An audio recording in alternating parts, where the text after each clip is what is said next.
The world we inhabit is not as free, or certain, or safe as you might think. The things that you believe to be unassailably evident are little more than shadows dancing behind a curtain, a masquerade crafted and dutifully upheld by an organization known as the Foundation. The file you are about to hear contains containment procedures, descriptions, testing logs, historical and in some cases first-hand accounts of the anomalous objects the Foundation serves to secure, contain, and protect. Its contents have been thoroughly scrutinized by the Ethics Committee and approved by the O5 Council for release to trusted associates of the Foundation. This is SCP Unredacted.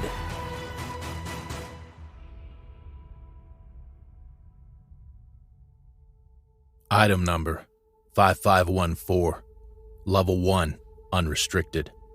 Containment Class, Esoteric. Secondary Class, Thaumiel. Disruption Class, Dark. Risk Class, Danger. Special Containment Procedures. SCP-5514 is currently being used as the primary means of defense against the ongoing MH-class large-scale aggressor overrun scenario. As such, limited containment protocols are in order. As a result of the ongoing SK-class Broken Masquerade scenario, there are no security protocols in place concerning SCP-5514. MTF Eta-5 Jaeger bombers has been trained to pilot SCP-5514 and is in charge of controlling and directing the vehicle. Liaisons from the Global Occult Coalition and the High Brazil government have been assigned to assist in piloting SCP-5514. SCP-5391 Research Head Mikasa Kaori has been attached to Eta-5 in order to assist with tactical decisions in command. In the event that a large-scale aggressor attacks a city or other developed area, SCP-5514 is to be immediately deployed to said area in order to engage the entities. Lethal force is authorized against all of the entities which SCP-5514 will be fighting. Description: SCP-5514 is a massive, humanoid, mecha-like vehicle constructed by the Foundation with assistance from the Global Occult Coalition. The mech is currently being utilized as part of defenses against the current ongoing MH-class large-scale aggressor overrun scenario. To this end, the mech is engaged in the combat and physical engagement of large-scale aggressors. The mech has managed to successfully kill or otherwise incapacitate 12 LSAs. Multiple anomalous phenomena were utilized in the construction of the mech. A full description of these anomalous phenomena has been attached to this document. See Addendum 5514.1. Construction. Progress began on the construction of SCP-5514 in 1988, following the destruction of Site-03 by a previously unidentified LSA. Given the lack of defenses available to High Brazil and the known presence of other LSAs in the world, the Key Project was created as a preliminary working group to determine the best method for defending civilization against another LSA. The Key Project quickly determined several problems with all potential forms of defenses. Large-scale aggressors proved resistant to most forms of traditional attack, leading to the belief that they had some form of defensive ability that protected them from most forms of harms. However, other LSAs were able to penetrate these defenses. Taming or creating a biological simulacrum of an LSA was quickly ruled out. However, analysis of SCP-2406 showed that it could possibly be used in order to replicate the offensive capabilities of LSAs. The Key Project then began planning and constructing a similar automaton, as it was the most viable means of defense. Construction of the mech began in 1990 and proceeded normally until 30 June 1998, when SCP-5391 occurred. At the time of the event, the mech was not fully finished and could not be used to avert the MH-class scenario. However, it remained the most viable means of defending the world from all LSAs, and the Foundation diverted all available funds into completing it. Furthermore, The Foundation contacted various groups of interest in order to make the mech a collaborative project. The majority of parties were unable to assist, as they were either unprepared for the MH-class scenario or significantly hampered by it. However, the Global Occult Coalition was both active and able to lend aid. Cooperation with the Global Occult Coalition was confirmed following an emergency summit hosted by the High Brazil government on 10 July 1998. Coalition, Foundation, High Brazil, Emergency Meeting Transcript. In attendance, High King Delbáeth II of High Brazil, Madam D.C. Alfine and General Rockefeller of the GOC, 05-1 and Captain Perseus Rosales of the SCP Foundation. I call this council meeting to action. I'm invoking Article 1, Section 2 of the pact that I bound you to 6 years ago. The end of the world is here, and we will not be caught defenseless to these krakens once again. The High Brazil International Security Agreement of 1992, you mean? Article 1, Section 2 binds us to action in the event that giant monsters of types different from the beast that destroyed your kingdom appear. Although it appears that the one that ended High Brazil is back. Speaking of that, are you sure that the island's safe? Or the best place to meet now? In the time since the doom that came to High Brazil, we have made arrangements for new guardians. They walk very slowly, but have a broad diet, one that includes the threats that have awoken as of late. I didn't notice anything that could have killed a Cetus-class entity. They move unseen. Ah, of course. And there is no chance of bringing these entities elsewhere. No. We do not control them, and we have no means of communicating with them. They have simply been led here over many years, and so we have them now. In any case, the pact is in order. Apologies, but I'm not familiar with the terms of this security agreement. I've not worked for the Coalition for some time, not since the incident at High Brazil. A shame. We could have used you since then. You're a hard man to find. Not hard enough. The High Brazil International Security Agreement of 1992 stipulates that in event of an MH-class scenario, the Coalition, the Foundation, and High Brazil are to put aside all differences in order to stop the end of the world. Very well. So it must be. It's made easier that Article 2, Section 5 mandates that the preferred method of dealing with these entities is by killing them with extreme prejudice. Yes, you forced that stipulation through in negotiations 6 years ago. Enough. This is not the time or place to argue about past squabbles. We must act now. We currently have one plan. Nothing has worked against the LSAs in the past, but we have to resort to one of our more esoteric strategies. The Key Project. I'm all ears. A giant robot. We've been working on it for years, and it's currently eating the majority of our budget. Why the hell is that going to work? Well, the idea at the most basic level is to punch through all the metaphysical defenses that these entities possess by attacking them with another large-scale aggressor. We're also just throwing everything we can into the mix. You are using the otherworldly in the process, I hope. Certainly. We can contribute some help as best we can. If you cloak it in myth, steep it in the archetypes of those who have fought in the past, you will be able to do a great amount of harm. And we can offer you unforged cold iron in the form of a blade.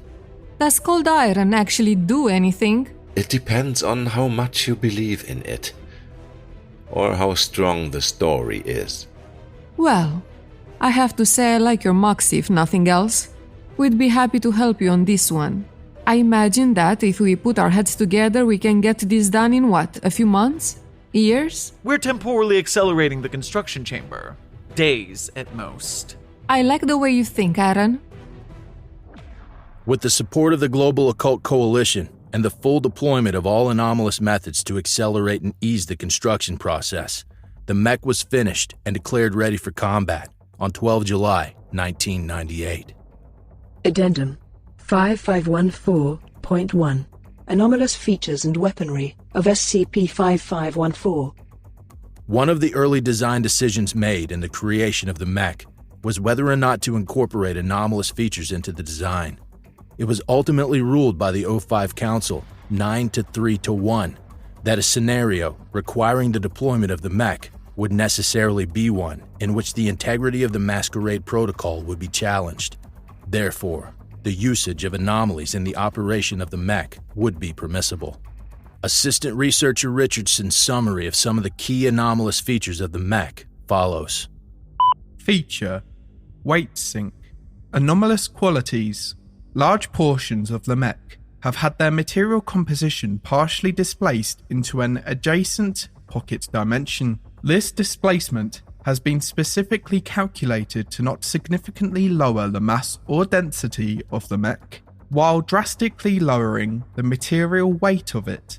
This allows the mech to function as though it were a fraction of the weight without a sacrifice of hull integrity. Feature: power source. Anomalous qualities. SCP-37, a hyper-miniature sun, has been implanted into the chest cavity of the mech. Subdimensional portal vents installed in the chest cavity release approximately 99% of the energy output of SCP-37 into an empty demiplane. The remaining 1% of output is used to reliably power the mech. Feature: flight systems. Anomalous qualities. A flaw produced during the development process of the mech has resulted in a control system initially installed to regulate internal air circulation, instead creating and controlling an independent gravity field. The origin of this flaw is unknown, and investigation could potentially cause it to stop functioning. The manipulation of this field allows for unaided flight.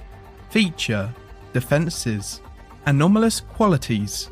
Through the usage of conceptual engineering, the mech has been conceptually welded to the following: the planet Earth, human resilience, and adamant. As each of these concepts is dramatically larger and older than the mech, the transfer of ideas between them is effectively one way.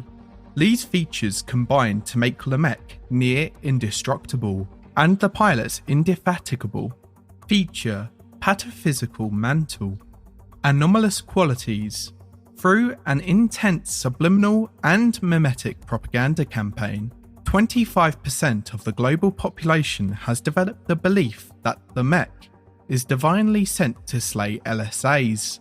This has allowed it to pataphysically mantle the mytheme of the character archetype, the Dragonslayer. In addition to the anomalous subsystems and methods of construction that were used in the creation of the mech, it has been outfitted with various anomalous weapons. Weapon: Beowulf Sigurd Rail.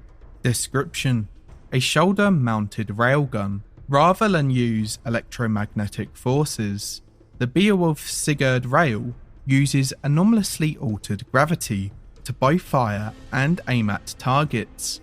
Targets are made dramatically more heavy, causing projectiles to specifically impact them at superterminal velocities. Weapon: cold iron sword.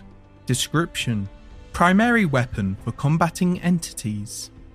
Entire 20-meter long blade forged from cold iron provided by the High Brazil Royal Court, with a handle built around the blade without forging. Wounds inflicted by cold iron do not regenerate. Weapon: rounded recoiling plasma.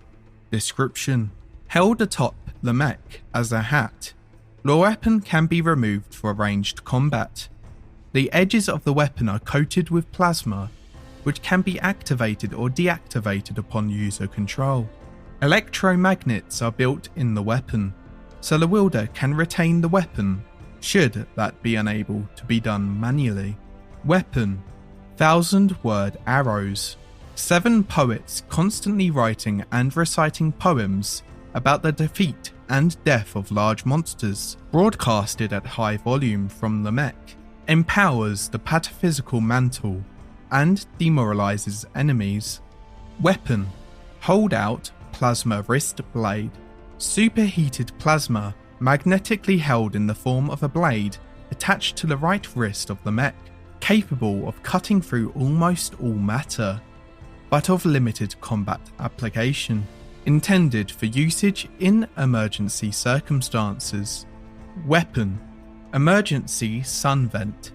Description: as a last resort strategy, individual power vents to SCP-037 can be deactivated, releasing a fraction of the energy output contained within the power system's associated subdimension as a beam of energy. Due to the extreme potential for collateral damage when firing, this is only to be used as a last resort. Addendum 5514.2 Combat Encounters. Following the development of the mech, it has been successfully deployed to engage various large-scale aggressors in physical combat. It has been universally successful in each of these deployments. Records of these tests follow. Test Wake 02. Forward. On 2 August 1998, LSA Wake 02 emerged from the sea near Tokyo, attacking Combined Global Occult Coalition and Foundation forces. Alongside the appearance of LSA Wake 02, several other LSAs of a minor degree attacked the forces. Due to the severity of the situation, the mech was dispatched to combat these entities, despite the lack of prior testing. A total of 3,241 combined personnel were lost during this encounter. Begin log. The mech arrives in suborbit directly above Tokyo and drops down to planetside. Through the creation of counterbalanced gravitational forces, it quickly falls into the water of the bay. We have successfully deployed to Tokyo for our first combat test of SCP-5514. All capabilities ready to engage with the target. LSA Wake 02 is detected in the water, just to the south of the landing location. Based upon its movements, it appears to be preparing for another attack upon the Tokyo harbor. Sensors have locked onto the target north of us, proceeding to combat. The mech navigates through the waters of the bay, paralleling the city coast. The city is currently in the process of evacuation, but many residents stop attempting to flee in order to gaze at the mech as it attempts to walk through the streets. Champion, exult in the glory of the Dragonslayer. Upon hearing the 1,000-word arrows, LSA Wake 02 appears to halt its attack towards Tokyo harbor. It instead backs away, making distance between the harbor and itself. A shriek originating from LSA Wake 02 is audible, and several other minor LSAs can be seen on the mech's radar. Looks like we pissed it off. Are there any targets that require immediate attention? Just Wake 02. Understood. Increasing weight sync integrity. The mech nears LSA Wake 02 and the other LSAs. It jumps into the air, removing the rounded recoiling plasma and throwing it at a nearby LSA. The plasma is activated, cleanly decapitating the entity. The electromagnets are subsequently activated, arcing the weapon dramatically. It hits several other LSAs before flying towards the mech. The plasma is deactivated, and the weapon is placed back in its original position. The vicious beasts slain, gone to those which were once pain. The mech unsheathes the cold iron sword, directing it towards an LSA currently on the harbor as it falls to the ground. It stabs the heart of the entity, which shrieks and falls to the ground. The mech quickly draws the sword from the entity's body, slashing the throat of another minor LSA as it turns towards the harbor. 4 o'clock, to your right. The mech backs away from its position, then activates its flight systems, remaining in the air.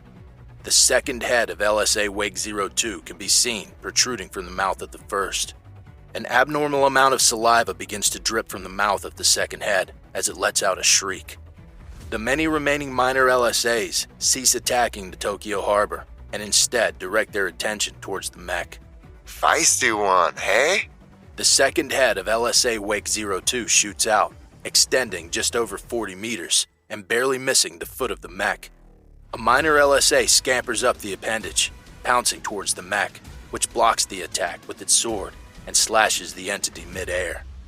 The mech launches into the air and flies towards LSA Wake 02, using the Beowulf Sigurd rail to shoot at the eyes of the main head. LSA Wake 02 shrieks and retreats its appendage. The mech uses this moment to twist in the air and strike at the first head, decreasing the weight sink integrity in order to propel the momentum of the attack. The mech sweeps around and descends towards LSA Wake 02 before piercing its head, flying over it and drawing the blade down the LSA's serpentine body all the way to its caudal fin. Each half of its body squirms for a moment, but finally it lies still. And thus the deed was done. Exult, exult, in the glory of the Dragonslayer.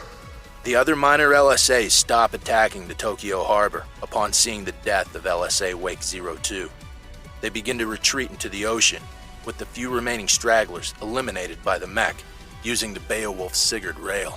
Dr. Kaori, Wake 02 has been eliminated. And SCP-5514 functioned exactly as designed. I think it's safe to say that the first test is a success. Test. Meta 03. Forward. Shortly following Test Wake 02, several anti-memetic LSAs were reported in Montezuma, Georgia, United States. The population was quickly evacuated, and a perimeter was established around the town. After a near breach, the mech was dispatched to a field near the security perimeter. Begin log. With the counter-conceptual filters enabled, the LSAs manifest before the mech. There are 5 present. Each stands 200 meters tall, composed of spindly black legs that break off each other and splinter. Each only stands on 2 of these legs, raising the rest around it, poised to attack. Smaller spiders crawl upon the LSAs and fall to the ground. I've seen these before, near Site 41. We're lucky our filters could pick them up. I trust all combat capabilities are ready. Of course. The mech unsheathes its cold iron sword, dashing towards the nearest entity. The nearest entity is currently engaging and attacking individual humans on the ground and turns to face the mech mid-charge. It raises several arms into the air, motioning to attack, but the mech slices the arms in half with the sword.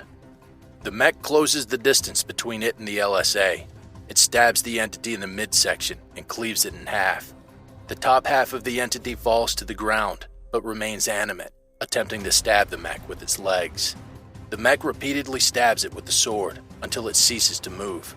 When the entity has been confirmed deceased, the mech takes a step back, with the sword still impaling the entity in the ground. That was easier than expected. There was just the one? A smaller LSA leaps onto the mech, latching onto its shoulder. The mech engages its independent gravity field and flies into suborbit, tearing the entity off its shoulder and into the air. The mech engages its railgun and shoots the LSA, which plummets downward, crashes into the ground, and dies upon impact. The mech descends back down and retrieves its sword from the body of the previously terminated entity. It then stands up to confront the other entities, only for the counter-conceptual filters to begin failing. All of the opposing LSAs vanish from view, as does any evidence of their surroundings. Only the bodies of the 2 deceased entities remain. Dr. Kaori, I have suddenly forgotten why we're here. Something's wrong. Stay on your guard. The mech holds its sword out in front of it, slowly turning and looking for any signs of an enemy. However, there is nothing to be found. Suddenly, massive damage is inflicted to the rear of the mech, with no apparent source. The mech quickly whirls around, blindly slashing with the cold iron sword. Massive spider limbs fall to the ground. Suddenly, the entire scene is plunged into shadow as the sun is blotted out by a new, massive entity flying above the battlefield. The entity appears as a massive serpent covered in a plumage of feathers. This entity is a new LSA, not previously observed by the Foundation. What the hell is that? That is a snake of the garden, good doctor. The mech struggles to reboot filter systems, but they remain non-functional. The new entity descends to the level of the mech and coils around empty space, floating in midair. It then opens its mouth and clamps down hard, causing a spider-like LSA to become visible in its jaws. The LSA briefly squirms before going limp. Watch your back. Before the mech can react, an unseen LSA latches onto its back. In the struggle of trying to rip it away, the mech falls to the ground. Hull damage is reported along the back armor plating. There are some things that even I cannot do, but I can help you see them, if you agree to be my ally, that is. Dr. Kaori requests backup and engages exterior communication systems in order to speak to the entity. How is that possible? The Serpent never forgets. I remember the dawn of the universe. These insects cannot break my mind. Do you agree? Or should I leave you here to fend for yourselves? Kaori, stop. We don't have clearance for these kinds of... We agree. Good. The Serpent's emerald eyes begin to glow white, and an apple appears in the mech cockpit before Dr. Kaori. She hesitates, but takes a bite. Immediately, all of the LSAs surrounding the Serpent and the mech manifest visibly. There are 4 left, including the entity standing on the back of the mech. The Serpent flips its tail and slams it into the entity on the back of the mech, sending it sprawling away, before flattening it on the ground with another blow. It does not move again. The mech rises. The Serpent lunges forward and begins to feast on another entity. The mech aims the Beowulf Sigurd rail at a third entity, with anomalously precise targeting, aided by the Serpent. A single shot is fired, punching directly through the LSA and killing it. The Serpent coils around the final remaining entity, holding it in place. Strike this beast down and seal our pact. The mech manifests the holdout plasma wrist blade and slices the throat of the final entity. It gurgles weakly, struggling for a moment before it stops moving. With the death confirmed, the Serpent releases its hold on it. Perseus, Mikasa, I think this is the beginning of a beautiful friendship.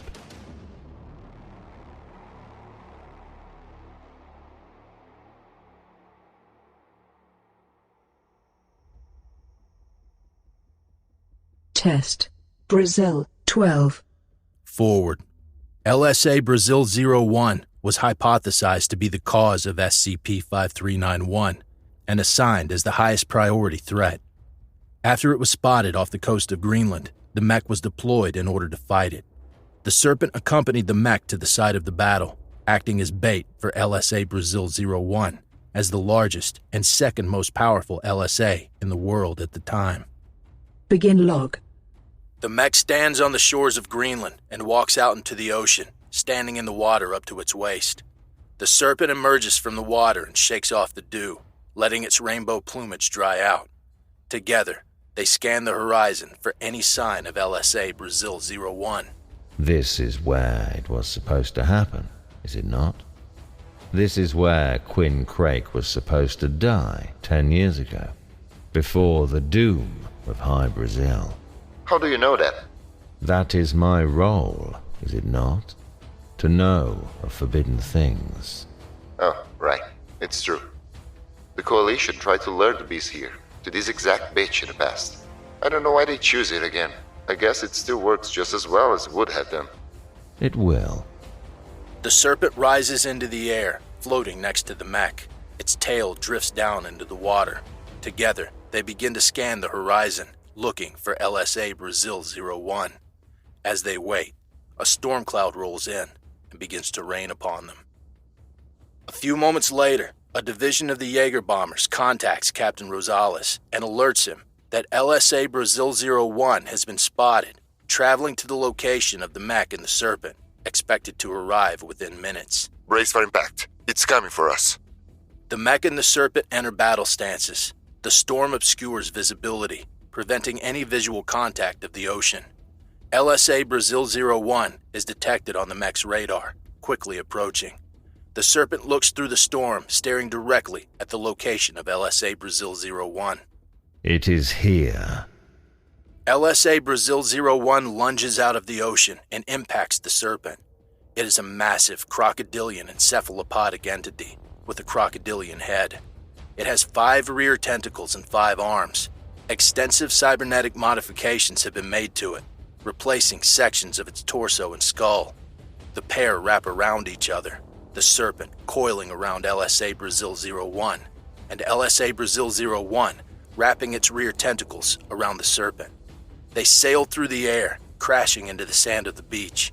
Wrestling, the pair turns and crashes into each other, sending sand spraying out in multiple directions. The awaited battlefield, the proper place for the beast to die. The final justice. The mech charges through the water, returning to the beach to assist the Serpent. As it returns, it attempts to lock on to the LSA with the Beowulf Sigurd rail. But given the close proximity of LSA Brazil 01 and the Serpent, it is unable to acquire a target lock that is not likely to hit the Serpent in the process. The mech arrives at the beach and grabs LSA Brazil 01, tearing it away from the Serpent. The mech pulls LSA Brazil 01 into the air and hurls it down the beach, where it crashes into the water. It quickly rises and turns to face the pair. The mech draws its sword, holding it raised against LSA Brazil 01. It glances at the Serpent, which has been bitten multiple times and is bleeding heavily. They are deep wounds, yes, but I will live. Do not worry about me. Very well. Be careful. The pair turn their attention back to LSA Brazil 01, which is swimming back to them slowly. Now that the shot is clear, the Sigurd Beowulf rail locks onto LSA Brazil 01 and fires. As the entity begins to stand, it is struck with 2 shots, which topple it. As a third shot is loaded, LSA Brazil 01 opens its mouth. LSA Brazil 01's open mouth begins to glow, alongside the cybernetic plating that's visible on its exterior. A small orb of blue light manifests within the open mouth, which then becomes a long, thin beam, striking the Beowulf Sigurd rail, instantly melting it. LSA Brazil 01 closes its mouth and then resumes standing. All 3 parties charge toward each other. When they meet, LSA Brazil 01 grasps the Serpent with 2 of its 5 arms, while using another 2 to grapple with the mech. The cold iron sword is knocked out of its hands and goes flying across the beach.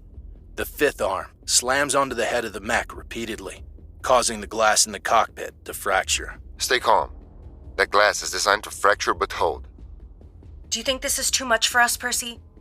I'm not thinking about our odds. Just the best thing we can do. The mech activates the holdout plasma wrist blade, and after a short struggle, cuts the closest arm of LSA Brazil 01. It then proceeds to quickly cut off the other 4 arms in short order, before kicking LSA Brazil 01 to the ground. LSA Brazil 01 rolls across the beach, landing a short distance away from the Serpent and the mech.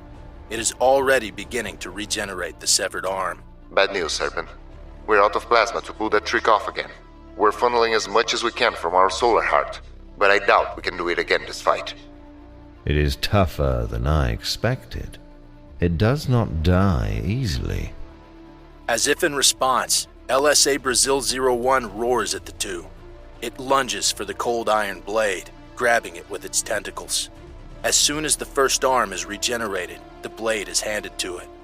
It brandishes the weapon, holding it out in front of itself, mimicking the stance the mech was previously using. LSA Brazil 01 lunges across the battlefield, moving even faster than before. It closes the distance to the mech and swings the sword at its legs. The sword shears through the legs, toppling the mech and causing it to crash to the ground. The sword rips in the process, mangled in the wreckage of the legs. LSA Brazil 01 drops the sword and turns to the Serpent. LSA Brazil 01 uses its tentacles to propel itself into the air, landing on the Serpent and tackling it to the ground. It rises atop the Serpent, pinning its foe to the ground with all 10 of its arms and tentacles. However, rather than attack the Serpent, it raises its head to the sky and breathes a torrent of flame into the air. Systems are shutting down. Damn it! What can we do? The failsafe. We have to use it while we still can. The Serpent won't last much longer. You're right. I didn't think it'd come to this, but... The mech props itself up, angling its chest toward the head of LSA Brazil 01. The greatest weapon you can offer is that of your own heart. Fire! The emergency sun vent installed on the chest opens, venting fire and plasma produced by SCP-037 at LSA Brazil 01. The light produced by the firing of the sun vent is bright enough to obscure the entire battlefield, with only the roars of LSA Brazil 01 audible. The sun vent closes seconds later, and the mech crashes into the ground, with its power source disabled. The top half of LSA Brazil 01 has been disintegrated, and the remaining half falls limp into the water. The Serpent rises from the ground, burnt but surviving. It floats above the corpse of LSA Brazil 01, observing it for any movement. It is done.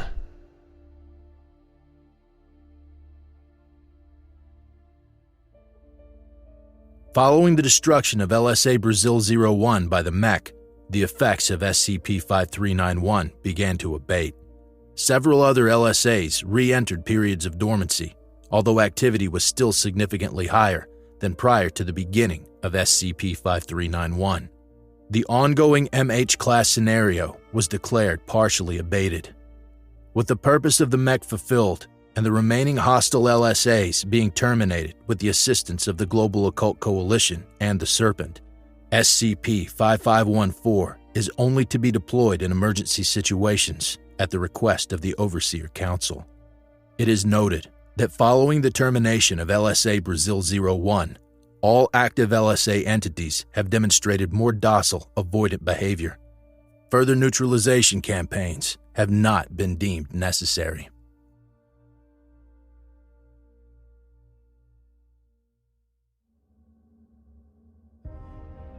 Thank you for listening.